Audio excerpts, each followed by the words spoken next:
Buongiorno Mondo, and welcome back to 15 with Fosca, the podcast. I'm so happy to be here today with Justin Thompson. Good morning, Justin. Good morning. And I'm really happy in particular because of where we are right now. And even though people can only hear us and not see us, I would like for you to talk a little bit about the space we're in right now, why we're here today, and sort of what's going on here at the Recovery Project between now and, let's say, even the rest of the academic year, if you will. Sure. Thank you for the invitation. And the space of the recovery plan was born in 2019, essentially based on 2 years of really pushing to have a space to gather in relation to the work we were doing for Black History Month Florence. Right.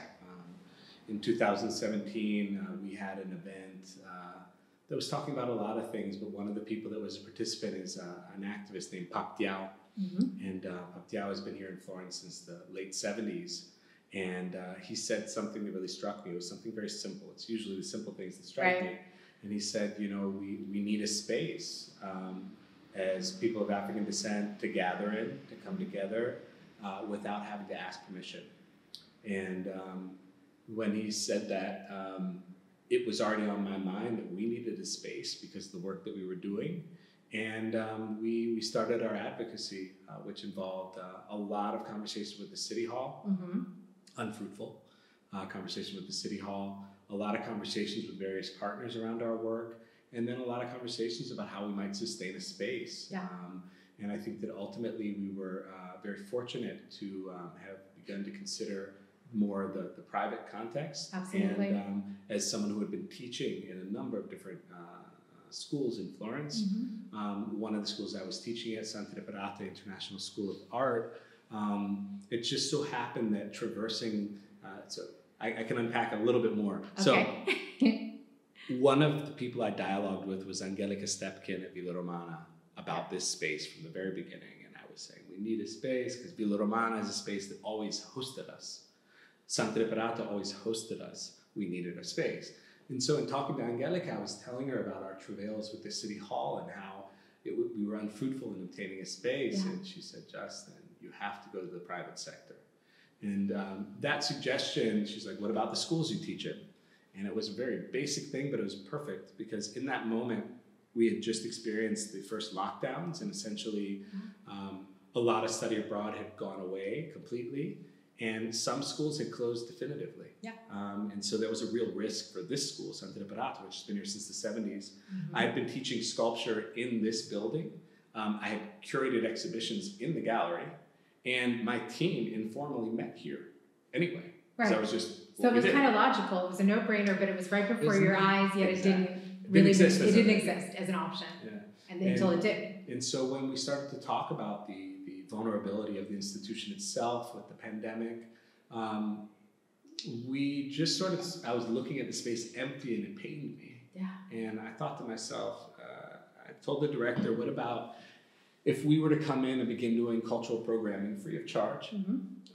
And in that way, we can sustain the students that will return and have time to build on something within your structure that would be of service to your students. Right. To your faculty, but that would also put this school in dialogue with many schools across the city and with many institutions nationally and internationally. Absolutely, absolutely. So it was sort of a very easy resolve, and we've been collaborating with Santa Reparata for so long that it seemed like a natural fit. Right.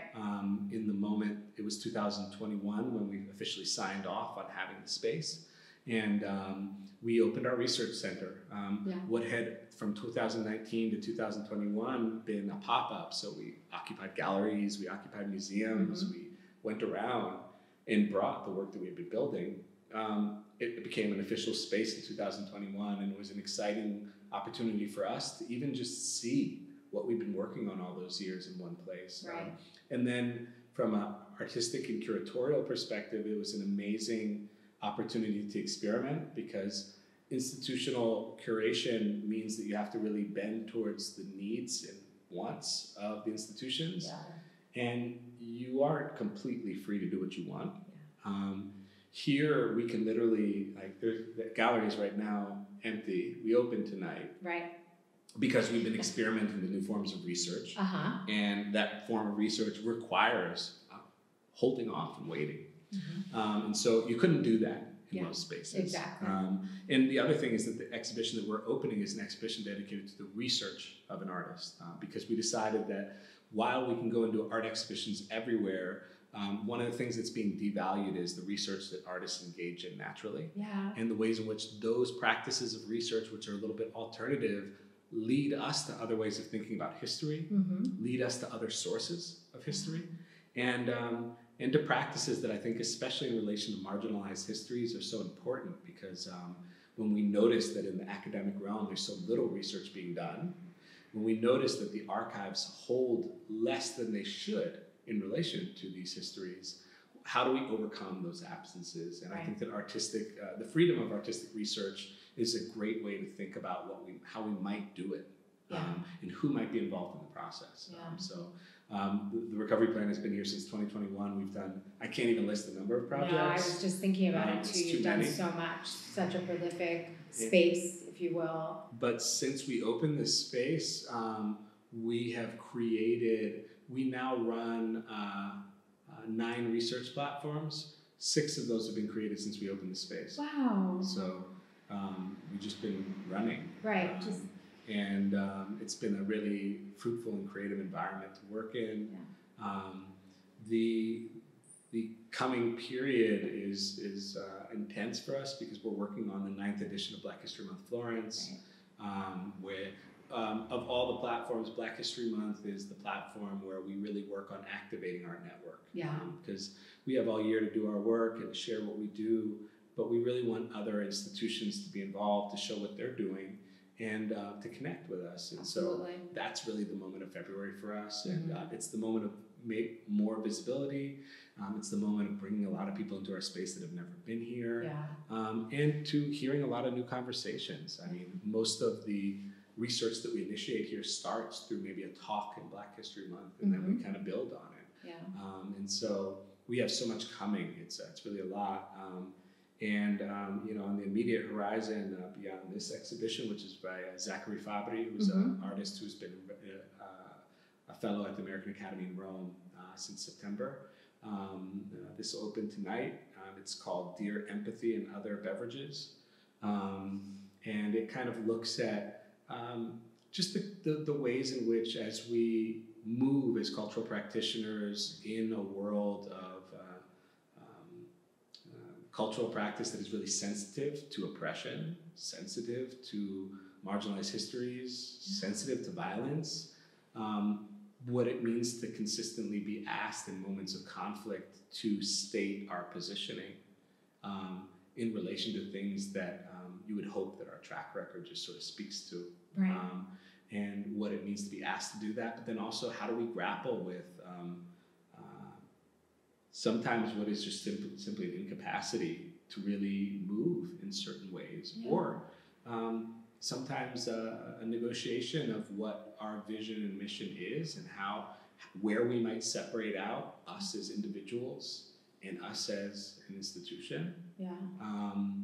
And then how do we talk to those things? And so we always use the work of artists to sort of negotiate complex conversations, and this is one of those. And so questioning our empathy and thinking about our inactivity, I think, is an important thing to be engaged in. In February, we have 50, or I haven't counted them, to be honest. But it's probably 50 events. It's a lot of events, and a lot of those are complex, layered things. So the intersection of various platforms we've been working on. We have 2 major exhibitions. One is at Murate Art District, which since 2017 we've been curating exhibitions for them. Fantastic. And that is called Repose and Resist.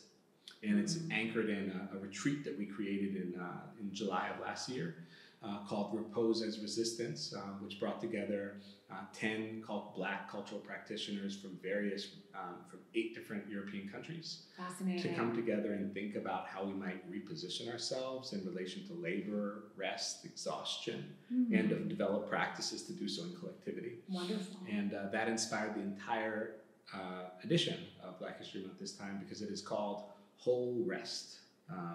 Whole rest coming from musical notation. So it pulls you to a full stop. That's right. But it's a full stop that also allows you to catch your breath, to concentrate on what you need to be doing next, to count sometimes, you know, the space and measures, to listen to others. And all of these things, I think, coming from the musical realm are things that we're really paying attention to right now. So it's simultaneously about a real need that we have for rest, and then also a real need to reposition our understanding of rest away from what capitalistic notions of rest position as sleep. So rest for us is in the same way that you let land rest, the minerals are restored. Right. If rest isn't doing that, and we're not being fed and nourished spiritually and emotionally and everything else, then it makes the kind of work that we do difficult. And it's so crucial to find this rest in collectivity, because it allows us to be able to turn off every now and then and know that somebody else is going to pick it up. I think you've touched on so many different things. I hope I can only do justice to a few, because I have so many questions for you. But I'm really intrigued by this model, because I find it so necessary in today's world. You bring up a few points that are just fundamental, one of which is slowing down, because the world has become impossible, right? So how can we be asked to produce, to be creative, to have opinions on the madness of the world, or to go forward with our work, whether it be as activists or artists or communicators, you say cultural practitioners, and I kind of put myself in that category as well. And I love this notion of, you know, building a community where, because that's what it all comes down to. We can't be alone anymore, right? We can't be acting as individuals. It's not going to hold any kind of answers for us, and we're not going to move forward. So I want to go back to a couple of things. I want to go back specifically to this space, because you and I, when we did first meet, which was kind of when this place was coming to life, I remember also saying, like, gosh, wow, this is great. There's going to be a safe place in Florence for so many, because at the time I was working at Stanford, and knowing how many of my students did feel marginalized in a city like this, to know that they had a space to go to. I remember saying to you, Justin, it's fundamental. As long as we know that we have a safe place in the city, right, where there's going to be an environment that not only welcomes us, but it's an environment of research and creativity and, community. So that's what I wanted to ask you. Now that we're a few years on, what kind of contribution do you feel that the Recovery Project has given to the city of Florence in terms of a space, a safe space? Yeah, I mean, I feel like the world that has been created here is one that we've been working on as a team for a very long time. And so this is an opportunity to sort of unpack that. And the two things that I'm most grateful for when we walk into this space is, number one, the kind of freedom that it creates, and what being able to literally talk to students who are like, oh, we're interested in doing this thing, and say, well, let's do it tomorrow. We don't have to, we don't have a board we're passing through, it's just let's do it, right now. Because I think that encouraging activity, encouraging experimentation, it's the best way to learn things. Just do it, and then you figure out what's working, what's not. Some stuff won't work, and until you do it, you won't know. That's right. And so that experimentation is crucial, but the other thing that's been really, really key is the opportunity to have non-public facing events. And so for us to be able to organize that we're going to come together, but we don't need to tell anyone. Yeah. And that, for me, besides just coming in here every day as my space of work, has been so rewarding. When as someone who works with a lot of different institutions and museums and everything, when I go around and I'm having conversations about our work, but there is a certain fatigue in the kind of balance and facade that is needed to exist in a lot of institutional spaces that are caring about your work, but are ill-equipped to really, really care. Exactly. And so every time I leave one of those settings, especially the more exhausting ones, I come here and I can breathe. Yeah. And I come here and I can breathe because I know that what is anchored in this space is caring for all those things that are overlooked. Over the past couple of years, we've built, first off, an internal community here. And I have to give a lot of credit to a young artist named Jermaine Michael Gabriel, who is an artist we originally started working with through our mentorship program. But Jermaine is like a community magnet. I mean, anywhere he goes, he builds community around him. And he builds it by allowing a certain dimension of recreation to show up in how we come together, by centralizing food and sharing food, and then by allowing those informal moments to become formalized. So having a meal together and then saying, hey, I want to talk about what we're actually doing. Yeah. And through that process, also he's a lot younger than me, and as someone trying to build a community amongst people of African descent in Italy, we're talking about a lot of young people. And being 20 years older than people is not an easy way to get them to come in. And so Jermaine really built our team, and our team is, we have, when I bring them into the same space and I just look and think about what each of these individuals represents, all the fields they come from things like nursing to anthropology, to fashion design, it's really all over the place. How inspiring. It's incredible. And then when I think about what they represent in terms of the range that is Blackness in Italy. That's right. So to be here with people of Congolese descent that were born in Florence, to be here with people who are Black Canadians who have moved to Florence, to be here with Black French people that have moved to Florence, to be here with people that were born and raised in Florence in this way, in all these different ways, is so inspiring. Yeah. And to see them interact with each other, it's really rewarding. And so that, I'd say first and foremost, is one of the things that has been built. And I've witnessed it. It's a little embarrassing sometimes, but I've witnessed it where, especially Black Italians, walking into this space for the very first time, I've seen many tears because there's just not a space that you can encounter that does this. Yeah. And I've had similar experiences with Black Germans coming into the space that are shocked. And so that's very inspiring. In terms of other things, we work on building and sharing community in many ways. Yeah. And so within our initiative, it's really important to recognize that Blackness in the context of Italy tends to be segregated into smaller communities, usually with a national origin connecting them. Absolutely. And so what does it mean to sort of be in dialogue with these different communities? It's complicated. Yeah.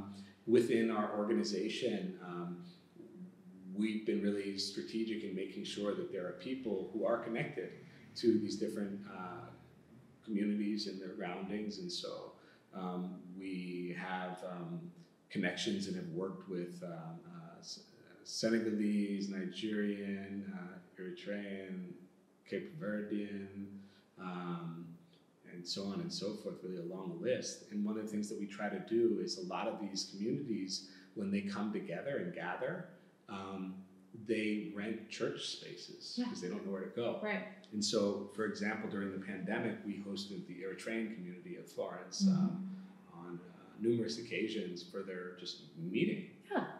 Because we wanted to make sure that people understood that this space is for you. And while you're paying a church, you can come here and not only not pay, but also be in a space that's actually connected to and celebrates you and your legacy. And we've done similar things. We had recently the national gathering of Nigerian associations in Italy.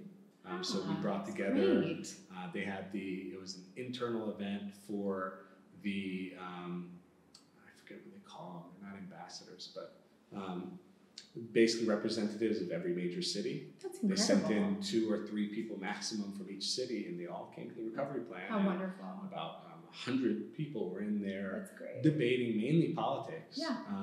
Sharing a meal in the space, Mm-hmm. but again, doing so in a space that actually is really grounded within what this represents. So these have been really important for me to witness. Not that means that these individuals are always coming here, but it does, I think at this point, that's the 3rd event we've done with Nigerian associations, it's clear that we represent a space to go to. Absolutely. That is caring and professional in relation. So, we set up the microphones, we have everything ready. Right. I think that's been really, really crucial. The truth is, if we think about what has been done and what we represent, I think of us as, my definition of artists is those who are engaged in recalibrating value. I think about the recalibration of cultural value, social value, even economic value as something that the artist is involved in. And we can really shift the tide. So our space is not so different from that. We're recalibrating value. We're recalibrating cultural and historic value, social value. When we engage in our research and we have maybe invited like a nurse to write about a collection of books, and she might say, "Hey, why am I the person to do this?" And I'm like, "Well, because you read. Yeah. Why not?" Sure. And I think that, really rethinking who is being asked to contribute to knowledge production is important. Giving the opportunity to the team to introduce whoever they want, whenever they want for events, and to be supportive of that. July, we launched a new festival, which is one of our platforms now, called Un'altra Luna.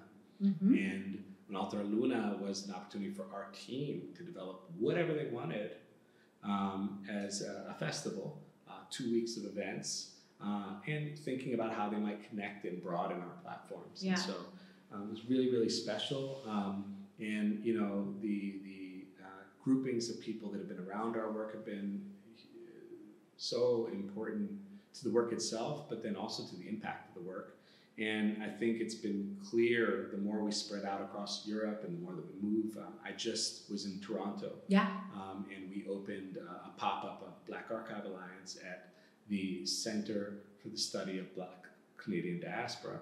And so we're looking at that space. And we've been in dialogue with the director there since 2020 on some of our platforms. Yeah. And so to finally be in her space, Andrea Fatone is her name, and to bring our research and to see how important research that we're doing on Black Italians and on Black history in this space are for other diasporic communities. Absolutely. And I think, we've reached out and connected more across the line of, people of African descent, but the truth is that the templates and approaches that we have in any social cause, they are templates that can be applied. We share them regularly. We're not jealous of, what the practice is. Yeah.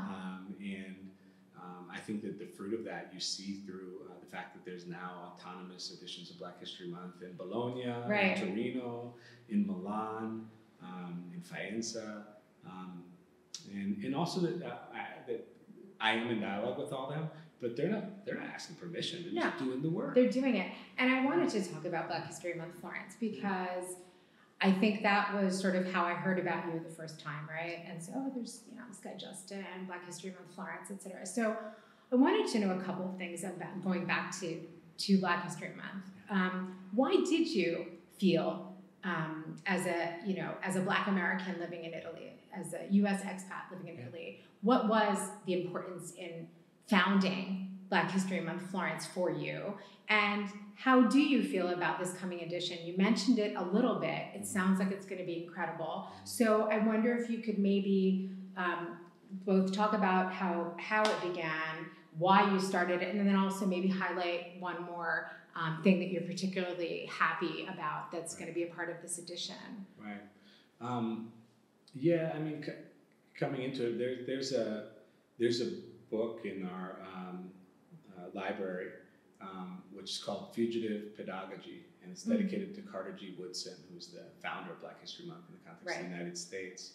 And now it's a recent book, so I hadn't read it at the time, but I was very aware of Carter G. Woodson, and I was thinking a lot about how what he did is launch a call. He didn't that was it. Right. He said it's Black History Month, and he announced it, and it was. And that book is called Fugitive Pedagogy because we have to think about the hundreds of years where education in regards to Black people was illegal. And in some ways, if we look at censorship in schools, it's still a challenge, right? It certainly so is. You can only get away with saying certain things, sharing certain texts.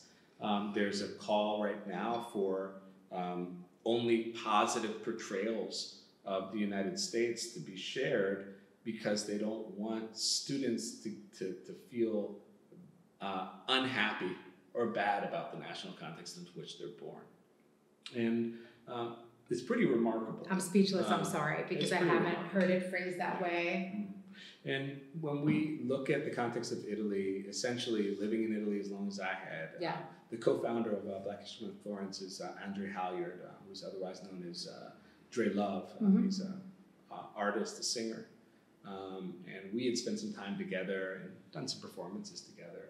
And just really talked about the way that in Italy, if we wanted to talk about Black history, you could go back as far as there is written history. Yeah.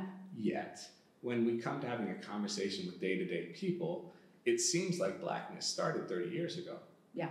And people were saying, oh, there was no Black people before that in Italy.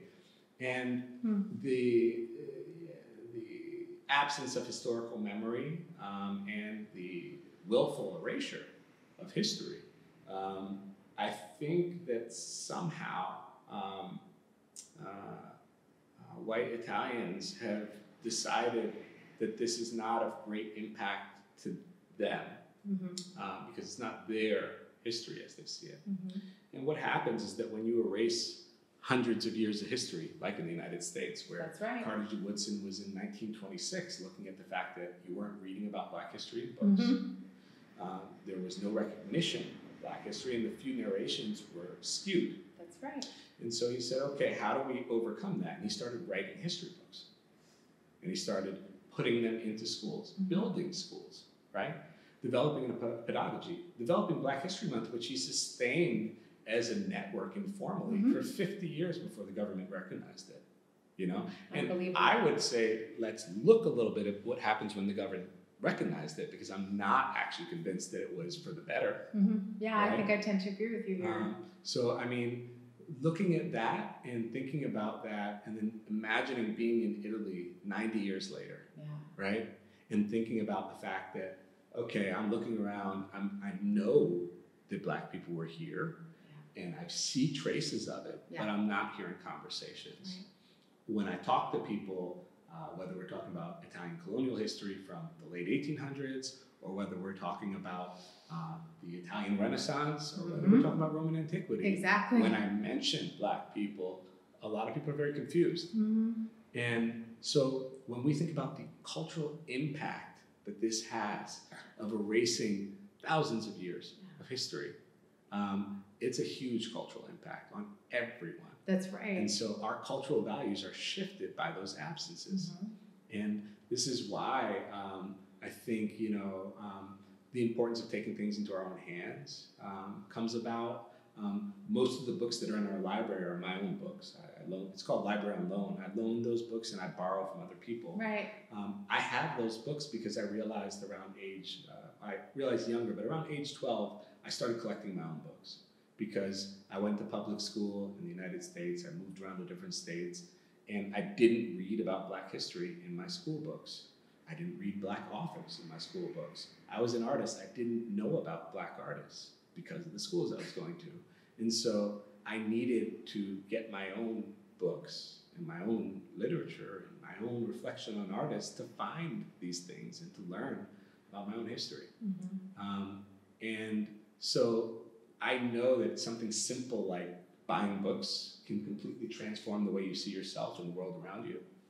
And it's important to share that knowledge. And so Black History Month Florence with Dre, we were sitting there, we're like, we need to do something. And actually it was Dre's idea to do Black History Month. He said, why don't we do Black History Month? And I mean, I don't know exactly what his vision of it was in that moment, but we were like, well, why not? Sure. And both of us are involved in culture in different ways. We were not organizers in any way.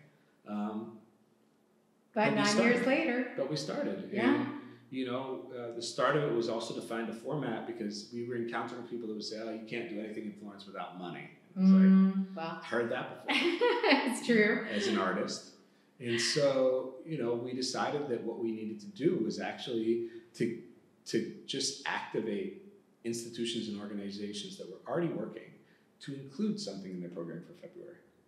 And as long as we did that, we didn't need to have control, money, or anything else. It was just pushing. It was like Carter G. Woodson writing, "It's now Black History Month." Exactly. So we did that here. It's now Black History Month. What are you guys doing?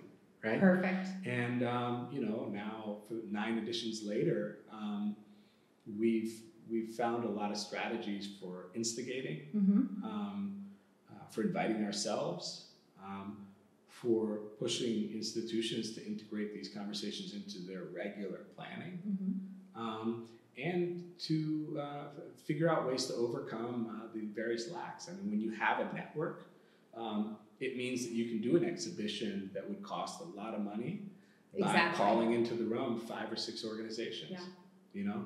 And it's messy, takes a lot of organizing, and essentially we have been the mediators in so many different circumstances. But I think in order to be the openers of doors, you have to be willing to go in and spend your time, sometimes even in spaces that you're not excited about, negotiating and discussing in order to shift their cultural values, so that then in their vision and mission, this becomes an integral part. Exactly. And that's really what we've done. That's what we've worked on. And you've done it well. I think you've done it really brilliantly because the reputation and the value in what you do is, I think, recognized pretty much, you know, citywide, if not nationwide. Thank you once again for tuning in to this week's episode of 15 with Fosca and for continuing to do so. Grazie mille e alla prossima volta.